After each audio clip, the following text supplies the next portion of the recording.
అదే RTV app వార్తల్ని క్షణాల్లో చదివే అవకాశం ఉంటుంది. ఒక న్యూస్ పేపర్, ఒక టెలివిజన్ ఛానల్ మీ చేతుల్లో ఎప్పుడూ ఉంటాయి. కాకినాడ కేంద్రంగా జరుగుతున్న రేషన్ బియ్యం అక్రమ రవాణాను అరికట్టేందుకు గత 2 రోజుల నుంచి కూడా మంత్రి ఎవరైతే నాదెండ్ల మనోహర్ అయితే పర్యటిస్తున్నారో ప్రస్తుతం రెండోసారి కాకినాడలో పర్యటిస్తున్నటువంటి పరిస్థితి ఉంది. ఆనంద్ మోహన్ మాట్లాడే ప్రయత్నం అయితే చేద్దాం. ఇక్కడ ఏ విధంగా ఇక్కడ పట్టుబడ్డాం సార్ చెప్పండి. కాకినాడ కేంద్రంగా జరుగుతున్న రేషన్ బియ్యం అక్రమ రవాణాను ఏ విధంగా అడ్డుకట్ట వేస్తున్నారు?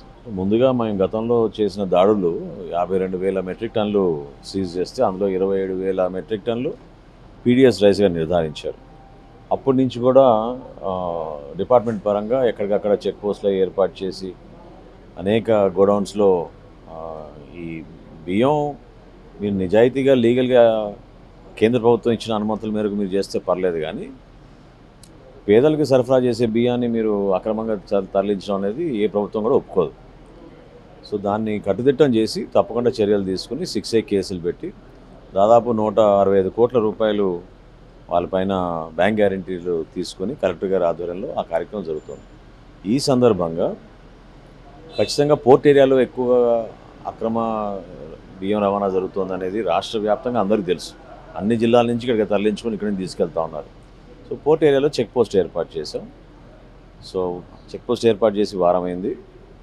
కొన్ని సమస్యలు ఉన్నాయని చాలామంది నా దృష్టికి తీసుకొచ్చినప్పుడు స్థానిక శాసనసభ్యులు కూడా నేను అమలాపురం పూర్తి చేసుకుని ఈరోజు కాకినాడకు వచ్చి క్షేత్రస్థాయిలోకి వెళ్ళి పర్యటించిన తర్వాత వాళ్ళందరితో మాట్లాడిన తర్వాత ship owners, barge owners, lorry owners associations, అదేవిధంగా హమాలీలు వారి కోరిక మేరకు ఈరోజు ఉన్న ప్రతిరోజు 400 లారీలు వెళ్తున్నాయి పోర్టులోకి. ఆ సంఖ్య పెరిగే విధంగా వాళ్ళకి ఇబ్బంది కలగకుండా ఉండడానికి కోసం 1000 లారీలు ప్రతిరోజు లోపలికి వెళ్ళే విధంగా ఆ వెసులుబాటు కల్పించడానికి 3 చెక్ పోస్టులు ఏర్పాటు చేద్దామని నిర్ణయించుకున్నాం. దానికి సంబంధించిన సిబ్బందిని కూడా కొరత లేకుండా 12 నుంచి 14 మంది మా డిపార్ట్మెంట్ నుంచి సిబ్బంది అదనంగా అక్కడ ఏర్పాటు చేస్తాం. స్థానికంగా ఉన్న పోలీస్ యంత్రాంగం కూడా ఎక్కడ కూడా ట్రాఫిక్ జామ్ లేకుండా తీసుకోవాల్సిన కొన్ని చర్యలు, దానికి సంబంధించిన కొన్ని సూచనలు కూడా చేశారు. ఆ మేరకే ఈ 2 చెక్ పోస్టులు కూడా కొత్తగా అదనంగా తీసుకొచ్చాం. 1000కి పైగా వచ్చే లారీలు సంఖ్య చెక్ పోస్ట్ పెట్టిన తగ్గిపోయాయని అంటున్నారు. దీని ఎందువల్ల కారణం ఏంటంటారు? ఎందుకు ఉంటుందండి అట్లా చెప్పండి. వ్యాపారం ఎవరిది కూడా దెబ్బతినే పరిస్థితిలో ఉండకూడదు. ప్రభుత్వం మిమ్మల్ని ప్రోత్సహిస్తుంది, కానీ అక్రమంగా చేసే కార్యక్రమాలు మాత్రం మేము ప్రోత్సహించాం. దయచేసి ఆ ఆలోచన ఎవరికి ఉండకూడదు. కాకినాడ పోర్ట్ ఒక కుటుంబానికి సంబంధించింది కాదు, ఒక వ్యక్తికి సంబంధించింది కాదు. కాకినాడ పోర్ట్ మన రాష్ట్రానికి ఆస్తి.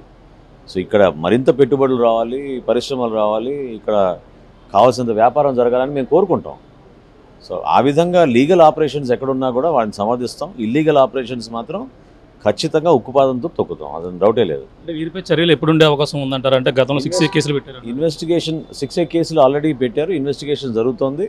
క్రిమినల్ కేసులకి కూడా FIR రిజిస్టర్ చేశారు.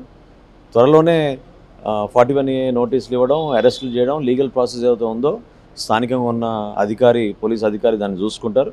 తప్పకుండా చర్యలు ఉంటాయి. గవర్నమెంట్ టార్గెట్గానే జరుగుతున్న దాడులుగానే భావించాలంటే, లేదంటే అక్రమ రవాణా అరికట్టేందుకు అనుకోవచ్చు? అంటే అందరికీ తెలుసు ఏ విధంగా జరిగిందో. గత 5 సంవత్సరాల్లో గ్రీన్ ఛానల్ ఏర్పాటు చేసుకుని ఒక సెల్ నంబర్ ఇచ్చి ఎవరు ఫోన్ చేసినా ఒక SP కానీ కలెక్టర్ కానీ భయపడేటట్టు వీళ్ళు పరిపాలించుకొని పోర్ట్లో కూడా మిమ్మల్ని ఎవరైనా రానిచ్చారా గతంలో చెప్పండి? ఎవరైనా చూసారా లోపల ఏముందో? ఎవరికి అనుమతి లేదు పోర్ట్ లోపల. అదొక ప్రైవేట్ పోర్టుగా నడిపారు. సో ఆ పరిస్థితులు అధిగమించి ప్రక్షాళన జరుగుతున్నప్పుడు కావాలని కొంతమంది సమస్యలు ఏర్పాటు చేయొచ్చు, కానీ నిజాయితీగా పనిచేస్తున్నాం. ఈ ప్రభుత్వం చిత్తశుద్ధితో ఉంది. గౌరవ ముఖ్యమంత్రి గారు కానీ, గౌరవ ఉప ముఖ్యమంత్రి గారు కానీ మేము చేసే ప్రతి ఆలోచన కూడా ప్రజల సంక్షేమం కోసం, ప్రజల కోసం. సో ఖచ్చితంగా కాకినాడ పోర్టుకి ఎవరి ప్రమేయం లేకుండా కావాలని ఒకరిని టార్గెట్ చేసామని కాదు. అందులో అతను ఉంటే ఒక భాగస్వామ్యం, తప్పకుండా అతను కూడా దీంట్లో పాత్ర ఉంది కాబట్టి శిక్ష ఉంటుంది ఆయనకు కూడా, లేకుండా ఎట్లా ఉంటుంది? అంటే ఈ ప్రధానంగా చూసుకుంటే ఇప్పుడు ఆగస్టు 15 సంబంధించిన నిధుల విషయంలో కూడా పవన్ కళ్యాణ్ గారు తీసుకున్న నిర్ణయాన్ని అందరూ కూడా సర్పంచులు అందరూ కూడా ఇది చేస్తున్న పరిస్థితి ఎలా చూడాలి? ఖచ్చితంగా మనం ఆహ్వానించాలి కదండి. ఒక తరానికి జాతీయత, గర్వంగా మనం జాతీయ జెండాను ఎగురేసుకునే కార్యక్రమం చిన్నప్పుడు మనం ఎట్లా పాఠశాలలో వెళ్ళి మనం చక్కగా కార్యక్రమం చేసుకునే వాళ్ళం. రీసెంట్గా కొంచెం తగ్గిపోయింది అది. అటువంటి పరిస్థితి లేకుండా పవన్ కళ్యాణ్ గారు తీసుకున్న నిర్ణయాన్ని మనం మనస్ఫూర్తిగా హర్షించాలి. అదొక ఆదర్శవంతంగా తీసుకుని ప్రతి ఒక్కరు కూడా మన జాతీయ పండగ, జాతీయ జెండా ఎగరేసుకుని గర్వంగా మన భారతీయులకి ఏ విధంగా అనేక మంది మహానుభావులు త్యాగం చేశారో మన స్వాతంత్రం కోసం, అది గుర్తు తెచ్చుకుని ప్రతి ఒక్కరం కూడా ఆ పండుగ వాతావరణంలో భవిష్యత్తు గురించి ఆలోచించుకుని మన అంకిత భావంతో మన దేశం కోసం పనిచేయాలి.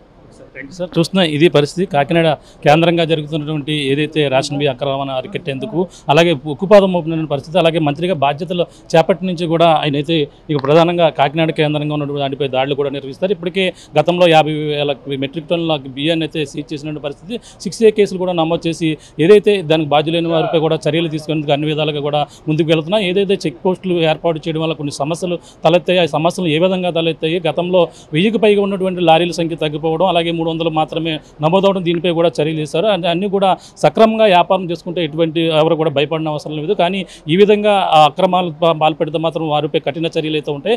ఒకే కుటుంబానికి సంబంధించినటువంటి దాడులను భావించకూడదు. అంటే కేవలం ఇది ఒక మొత్తం దీనిపై రేషన్ మాఫియా ప్రధానంగా ఎవరైతే ఉన్నారో వాళ్ళు కూడా ఇందులో ఇన్వాల్వ్ అయి ఉన్నారు కాబట్టి వారిపై కూడా దాడులు చేశారు. త్వరలోనే వాళ్ళందరిపై కూడా చర్యలు తీసుకుంటామని చెప్పేసి మంత్రి నాదెండ్ల మనోహర్ చెప్తున్న పరిస్థితి ప్రధానంగా ఉందని చెప్పాలి. ఇది కూడా ఉన్న తాజా పరిస్థితి. రామతో ప్రకాష్, RTV, కాకినాడ నుంచి. మరిన్ని వీడియోస్ కోసం ఛానల్ ని సబ్స్క్రైబ్ చేయండి. లేటెస్ట్ అప్డేట్స్ కోసం వాట్సాప్ ఛానల్ ని ఫాలో చేయండి. అండ్ లింక్ డిస్క్రిప్షన్ లో ఉంది.